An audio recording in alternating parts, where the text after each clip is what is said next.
Hello बच्चों, कैसे हो आप लोग। आज क्लास 10 सीबीएसई का सैंपल पेपर का जो है पार्ट 2 लाए हैं, जिसमें आपको 11 से 20 तक का सॉल्यूशन मिलेगा। तो चलिए क्वेश्चन में चलते हैं। Question number 11, given that sine theta equal to a by b. Sine theta क्या दिया हुआ, ए बाई बी, और कॉस थीटा इक्वल टू निकालना है हम लोगों को। देखिए साइन थीटा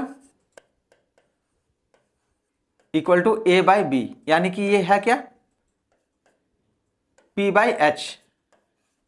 अगर हम लोग एक ट्राइंगल ड्रॉ कर लेते हैं जिसमें आप सुविधा और ज़्यादा हो जाएगा आपका, ए बी सी, तो यहाँ क्या है, बी सी कितना है ए, और ए बी सी कितना है B. By the Pythagoras theorem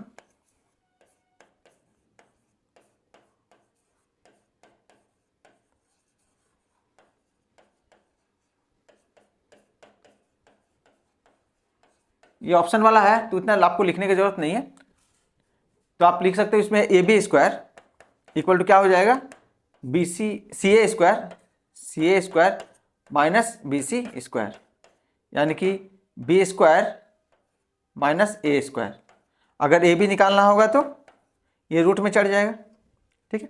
इसलिए हम लोग का कॉस थीटा का वैल्यू क्या हो जाएगा, कॉस थीटा इक्वल टू क्या हो जाएगा, ए बी यानी कि B square minus A square under root by B. Option C इसका करेक्ट आंसर हो गया, option C.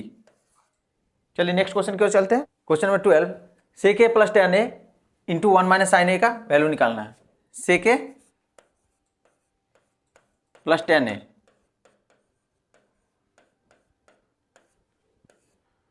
One minus sine ए। सेक का वैल्यू क्या होगा, 1 बाई कॉस, प्लस टेन का क्या होगा, sine by cos, 1 minus sine A ना, 1 माइनस साइन ए यहाँ है, कॉस ए कॉमन आ जाएगा एलसीएम में, तो 1 प्लस साइन ए यहाँ हो गया और into 1 minus sine A.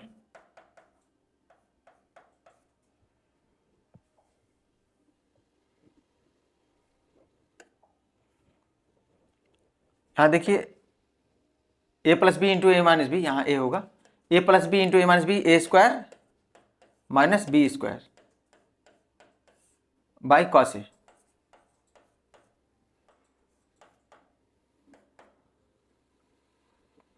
One minus sine square A का क्या होता है value, 1 minus sine square A by यहाँ cos A, 1 minus sine square A यानी cos square A by cos A. यहाँ कॉस ए और ये स्क्वायर कट जाएगा, यानी कि कॉस ए इसका आंसर हो गया, ठीक है। यानी कि ऑप्शन डी करेक्ट आंसर। चलिए नेक्स्ट क्वेश्चन की ओर चलते हैं।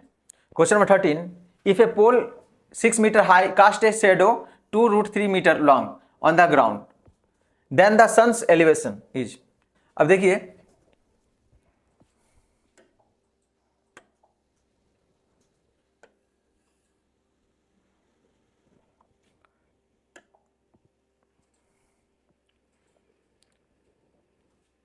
सिक्स मीटर है और यहां कितना है 2√3, इसका शेडो कितना बनना 2√3, हम लोग को इसका वैल्यू निकालना, ठीक है। अब देखिए यहाँ क्या, ये क्या है, tan theta equal to 6 by 2√3, 2 का टेबल कटेगा, 2 1 जा 2, 2 3 जा 6, 3 को √3 इंटू √3 हम लोग 2 बार लिख सकते हैं, और नीचे √3 कैंसिल हो जाएगा, वैल्यू आ गया √3। टेन थीटा का √3 का वैल्यू कितना किसका होता है, यानी कि 60 का होता है। ऑप्शन ए इसका 60 डिग्री आंसर हो गया, ठीक है। नेक्स्ट क्वेश्चन की ओर चलते हैं। Question 14, if the perimeter and the area of a circle are numerically equal, दोनों का इक्वल है, ठीक है, then the radius of the circle. Perimeter and the area of a circle, the perimeter क्या होता है 2 पाई आर और उसका एरिया पाई आर स्क्वायर, ये दोनों इक्वल है, तो आपको निकालना क्या, रेडियस। तो देखिए यहाँ आर स्क्वायर और ये आर कैंसिल हो जाएगा, ये पाई कैंसिल हो जाएगा, यानी कि आर क्या हो गया 2, ऑप्शन ए 2 यूनिट्स इसका करेक्ट आंसर है। चलिए नेक्स्ट क्वेश्चन की ओर चलते हैं। Question number 15, it is propose to build a new circular park equal in area to the sum of areas of 2 circular park diameter 16 metre और 12 metre in a locality, the radius of the new park. अब पहले area of the circular park क्या होगा, देखिए area अगर हम लोग पाई r square अगर बड़ा वाला का आर मानेंगे और दो छोटे वाले का R1 और R2 मानेंगे रेडियस को, तो कुछ इस टाइप से बन जाएगा। अब देखिए ये दोनों को जोड़ जोड़ के बनाया गया है। ये यहाँ पाई आर स्क्वायर रहने दीजिए, पाई का वैल्यू पाई में कॉमन ले लेते हैं यहाँ, और R1 का वैल्यू क्या है देखिए 12 बाई और ये 16/2 और R2 कितना है 12/2 और उसका स्क्वायर भी है, ठीक है। इसको आप कर्ली ब्रैकेट दे दें, ठीक है।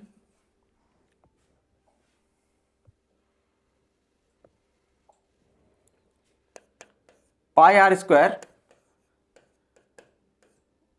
पाई, यहां देखिए 8 का स्क्वायर यानी कि 64, 6 का स्क्वायर यानी कि 36, पाई आर स्क्वायर पाई इंटू कितना हो जाएगा, ये 100 हो जाएगा। ये पाई पाई कैंसिल हो जाएगा, आर स्क्वायर यानी कि आर का रूट इसमें चढ़ जाएगा 100, 10 हो जाएगा, 10 हो गया इसका आंसर, 10 मीटर हो गया, यानी कि ऑप्शन ए इसका करेक्ट आंसर हो गया। चलिए नेक्स्ट क्वेश्चन की ओर चलते हैं। Question number 16, there is a square board of side 2a unit circumscribing एक रेड सर्कल। देखिए एक रेड सर्कल बना हुआ है उसके अंदर, सपोज कर लीजिए कि ये स्क्वायर है और इसके अंदर में एक रेडियस आर रेडियस का जो है क्या है सर्कल है, ठीक है। अब आपको इसमें क्वेश्चन में क्या बोल रहा है, Jaydev is asked to keep a dot. अब इसमें उसको डॉट करना है, तो पहले हम लोग इसका एरिया निकाल लेंगे, फिर इसका एरिया निकाल लेंगे, फिर आगे आंसर में चलेंगे। तो पहले एरिया ऑफ स्क्वायर क्या होगा 2a इंटू 2a यानी कि 4a स्क्वायर हो गया। अब देखिए रेडियस इसका क्या होगा, देखिए यहां से यहां 2a है तो इसका a हो जाएगा रेडियस, तो रेडियस ऑफ सर्कल क्या होगा a।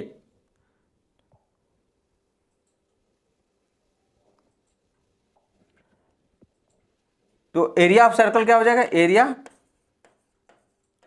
Of circle pi r square यानी कि पाई ए स्क्वायर हो जाएगा। Area of shaded region, area of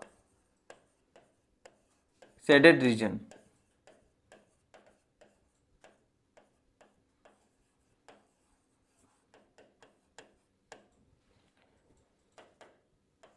(4a square जो स्क्वायर का था और ये माइनस पाई ए स्क्वायर, तो ए स्क्वायर कॉमन आ जाएगा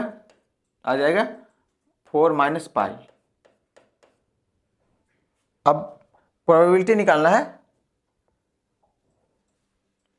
तो रिक्वायर्ड प्रोबेबिलिटी जो आपको क्वेश्चन में पूछा है, रिक्वायर्ड प्रोबेबिलिटी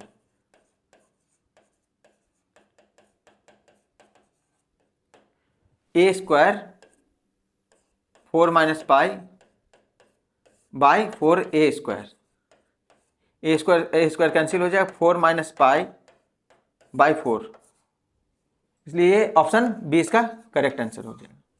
चलिए नेक्स्ट क्वेश्चन की ओर चलते हैं। अब आपको मनोज कुमार दास क्लासेज में सैंपल पेपर के लिए वीकली हम कोशिश करेंगे जो है 2 वीडियोज डालें, साथ में 9 का भी हम जो है सैंपल पेपर का 2 वीडियोज डालने वाले हैं, ताकि आपको इस चैनल में आके वीडियोस मिलते रहे जो सैंपल पेपर में जो इंपॉर्टेंट क्वेश्चंस हो। तो इसलिए चैनल को अगर नए हैं सब्सक्राइब करें, ज़्यादा से ज़्यादा शेयर करें। क्वेश्चन नंबर 17 में चलते हैं। 2 cards of hearts and 4 cards of spades are missing from a pack of 52 cards. मतलब 52 कार्ड्स में वो कार्ड निकाल दिएगा, 2 कार्ड और 4 कार्ड, 6 कार्ड निकल गया। A card is drawn at random from the remaining pack, what is the probability of getting a black card. ठीक है, अब देखिए जो रिमेनिंग कार्ड है वो पहले हम लोग लिख लेते हैं। रिमेनिंग कार्ड क्या है, 52, 2 कार्ड्स ऑफ हार्ट और 4 कार्ड्स मतलब 6, 46 कार्ड बचा। अब what is the probability of getting a black card. Black card क्या है, देखिए 2 कार्ड हार्ट का जो है निकाला गया है एंड 4 कार्ड्स ऑफ स्पेड्स। अब देखिए कलर जो ब्लैक कलर का जो कार्ड है, ब्लैक कार्ड का जो कलर है, एक्चुअल में नंबर कितना होता है टोटल, देखिए 13 + 13 26 है, लेकिन उसमें से 4 कार्ड जो है स्पेड्स का निकाल दिया गया, यानी कि 4 इसमें घटा देंगे, 22 कार्ड बचा है रेड ये इसका। तो प्रोबेबिलिटी क्या होगा, प्रोबेबिलिटी हो जाएगा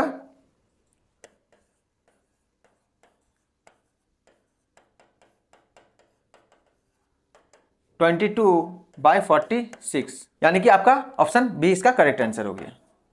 चलिए नेक्स्ट क्वेश्चन की ओर चलते हैं। Question number 18, the upper limit of the model class of the given distribution is 165, जो भी ऑप्शन में। अब देखिए इसको पहले आपको सजाना पड़ेगा फिर से आपको, तो इसका फ्रीक्वेंसी टेबल आपको बनाना होगा, तो हम बनाते हैं। देखिए 135 to 140, 140 to 145, 145, 150, 150, 155, 155, 160, 160 to 165। ठीक है, अब देखिए इसमें 4 है ना, 4 लिख देंगे इसका 4। अब 11 में 4 घटाएंगे, कितना है 7, 29 में 11 घटाएंगे, इसमें से इसको घटाएंगे और लिखेंगे यहाँ कितना 8 और 1 18 इधर में। देखिए इसमें 40 में 29 घटाएंगे, 1 यहाँ आएगा और 3 11 हो गया ये। 46 में 40 घटाएंगे तो 6 आ गया इसका, और इसका 51 में 46 घटेगा तो 5 हो गया ये। अब देखिए इसमें फ्रीक्वेंसी सबसे ज़्यादा किसका है, 18 का, 18 है सबसे ज़्यादा फ्रीक्वेंसी, तो मॉडल क्लास हो गया आपका ये। अब क्वेश्चन में पूछा क्या अपर लिमिट, क्या पूछा है अपर लिमिट, यानी कि 150, 150 हो गया इसका ऑप्शन डी करेक्ट आंसर। चलिए नेक्स्ट क्वेश्चन की ओर चलते हैं। क्वेश्चन नंबर 19, स्टेटमेंट है देखिए, total surface area of the top is the sum of the curve surface area of the hemisphere and the curve surface area of the cone. Statement है ये, ठीक है। 2 चीज दिया हुआ, एक दिया हुआ क्या हेमिस्फीयर दिया हुआ और कर्व सरफेस एरिया, उसका टोटल अगर निकालना है तो रीजन क्या, top is obtained by joining the plane surface of the hemisphere and cone together, मतलब दोनों एक साथ जुड़ा हुआ। तो मतलब अगर आप ऑप्शन में जाएंगे तो देखिए ये दोनों जरूरत है, बोथ एसिलेशन। ए जो है उसका रीजन, सही रीजन है ये जो आर जो है रीजन दिया हुआ ये करेक्ट, क्योंकि ये तभी होगा जब ये दोनों आपस में जुड़ा हुआ रहेगा, हेमिस्फीयर और जो क्या दिया कोन टुगेदर, ठीक है। तो इसलिए इसका सबसे करेक्ट आंसर हो जाएगा ए, जो ये दूसरा एक दूसरे से जुड़ा हुआ और वो करेक्ट एक्सप्लेनेशन है, ठीक है। चलिए नेक्स्ट क्वेश्चन की ओर चलते हैं। आज का अंतिम क्वेश्चन, क्वेश्चन नंबर 20। देखिए स्टेटमेंट में क्या दिया हुआ है, -5, -5/2 0 और 5/2 है, ठीक है, जो एपी बना रहा है। अब इसका रीजन क्या दिया हुआ, the term of an arithmetic progression can not have both positive and the negative rational numbers. ऐसा तो गलत है, क्योंकि रेशनल नंबर कुछ भी हो सकता है। देखिए -5 लेते हैं, -5/2 या 0 या 5/2, ये ऐसा चल सकता है। तो ये जो है करेक्ट है, ए जो है करेक्ट है, लेकिन आर जो है रॉन्ग है, यानी कि आपका C, A is true but reason R is false, ये इसका करेक्ट आंसर हो जाएगा। इसी के साथ आज का क्लास समाप्त होता है। तो ऐसे ही क्लासेस के लिए बने रहें, चैनल को लाइक करें, कमेंट करें, शेयर करें और सब्सक्राइब करना ना भूलें। Thank you.